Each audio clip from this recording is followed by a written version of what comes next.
할렐루야. 2024년 새해 인사를 이제야 한국에서 유튜브로 인사드립니다. 열심히 살다 왔습니다. 한국에서 또 주님과 함께 최선을 다하는 삶 살겠습니다. 오늘 제목은 외로운 사람과 만나주시는 하나님. 사람은 사람과 더불어 함께 사는 것이 행복합니다.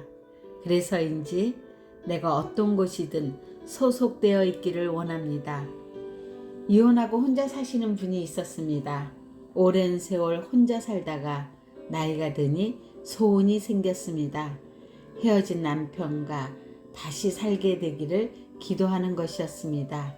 이유인즉 어느 날 쇼핑을 하다가 너무 사고 싶어진 것이 있었답니다. 이제 청년이 되었을 아들의 옷과 남편의 옷이 사고 싶은 마음이, 내가 만든 음식을 맛있게 먹어주는 가족을 보고 싶은 마음이 절절하여 가슴이 아프다는 것입니다. 내가 피곤하고 귀찮다고 생각한 일들이 누군가에겐 절절한 마음을 가지고 하고 싶은 일 중에 하나라는 것입니다.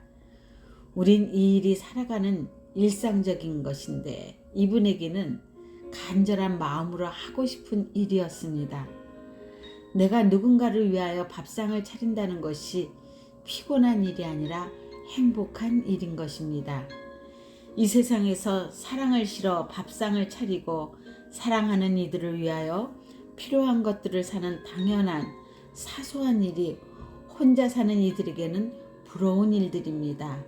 그래서 사람들은 외로운 것 싫어합니다. 정신적인 많은 문제의 원인을 찾아보면 거의가 이 외로운 문제를 풀지 못하여서 일어난 일들입니다. 세상의 사람들은 이 외로움을 풀기 위하여 술을 마시다 알코올 중독자가 되고 마약 중독자가 된 이도 있으며 우울증, 피해망상증, 대인기피증 등 심각한 반응을 보이며 고통을 겪고 있습니다. 실로 우울증이 치료가 되지 않아 우울증 약을 30년 동안 먹고 있는 분도 보았습니다. 그래서 사람들이 무서워하는 것이 돈 없는 것보다, 병으로 알아눕는 것보다 외로운 것을 제일 무서워하는 것 같습니다. 나와 함께하는 친구가 내게서 떨어져 나갈까 두렵고 내가 사랑하는 것을 잃는 것이 무섭습니다. 누구도 나를 돌아보지 않을까 하는 소심증에 나 혼자 남아있게 될까 마음이 놓이지 않습니다. 하는 일과 함께 나누는 사람 속에서 바쁘게 움직일 때는 한번 편히 쉬었으면 하다가도 정작 내 주위에 아무도 없고 한가해지면 잘 되었다가 아니라 무언가 이상하고 허전하여 주위를 두리번거리게 합니다.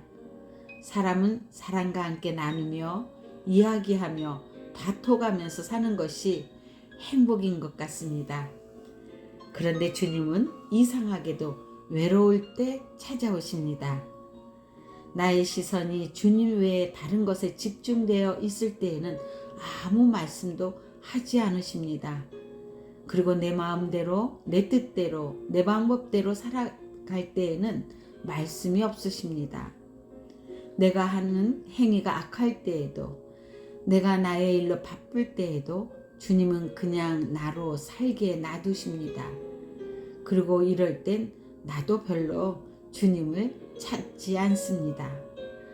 나의 형편이 좋고 모든 것이 잘 돌아갈 때에는 아쉬운 것이 없어서인지 스스로 주님을 찾지 않습니다. 그저 일상적으로 당연히 드리는 예배에 만족하고 있습니다. 발등에 불이 떨어져 급한 상황이 벌어져서야 주님을 갈급하게 찾게 됩니다. 아무도 날 도와줄이 없을 때, 누구도 내 속사정을 몰라줄 때, 어디 가서 하소연할 때도 없는 외로워진 때에야 주님이 생각납니다. 나는 외로워진 때에 주님이 생각나고 주님은 내가 외로울 때에 나에게 찾아오십니다.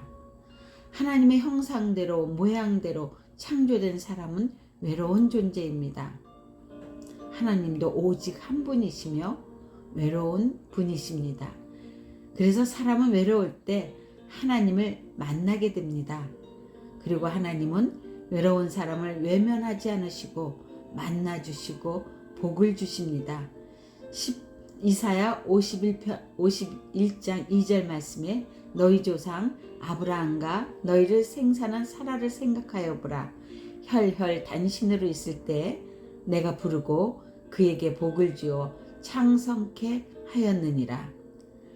아브라함이 롯과 헤어지고 아무도 의지할 리 없었을 때, 정말 혼자일 때 하나님께서는 그때서야 부르시고 만나 주셨으며 약속하신 말씀대로 행하여 주셨습니다. 의지하고 기댈 사람이 옆에 있을 때에는 나도 주님을 찾지 않지만 주님도 나를 만나 주시지 않습니다. 내가 의지하는 모든 끈이 없어질 때까지 잠잠히 기다리시는 하나님이십니다. 주님 말고는 내 인생에서 남은 것이 기댈 것이 없는 외로운 때에 주님은 나의 이름을 불러주십니다. 내가 어디에 있느냐? 이제 안심하라. 내가 있지 않냐? 주님의 음성이 이렇게 들리는 듯합니다. 혼자 있는 외로운 시간을 우린 잘 풀어야 합니다. 아무도 날 믿어주지 않아서, 아무도 날 찾아주지 않았을 때 찾아오는 이 외로운 시간을 잘 풀지 못하여 자살이라는 극단적인 선택을 하는 사람이 이 시대에 많아졌습니다. 나 혼자의 힘으로 이 외로운 시간을 해결하기가 어렵습니다. 그렇다고 다른 사람의 힘으로도 이 문제의 해결은 별로 도움이 되지 않습니다. 오직 외로운 사람과 만나주시는 나의 하나님으로 일어설 수 있습니다. 다윗도 장인 사울왕에게 쫓기며 인간적인 사람의 방법은 다 사용하며 도망 다녔습니다.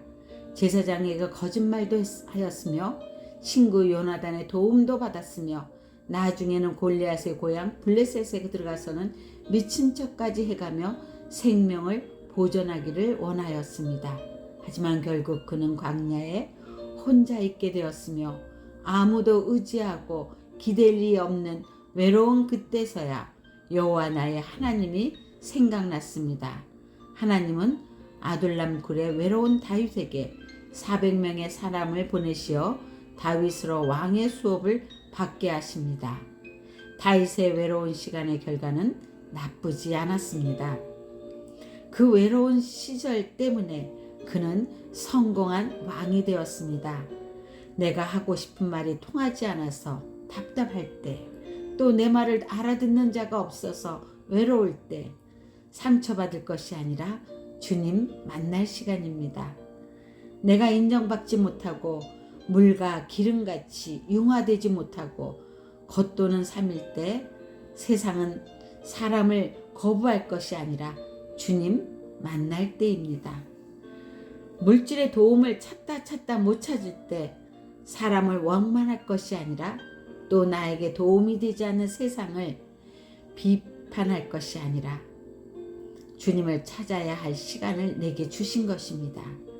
나의 삶에 찾아온 외로운 시간들, 나쁜 것만은 아닙니다. 나에게 찾아온 또 한 번의 주님을 만나는 시간이 외로움에서 나를 일으키는 회복의 기회가 될 수 있기 때문입니다. 나하고는 상관없는 시간인 줄 알았습니다. 그런데 분명 내게도 찾아왔습니다. 아프게 그 시간과 싸우며 저에겐 또 한 번의 주님을 만나는 시간이 되었습니다.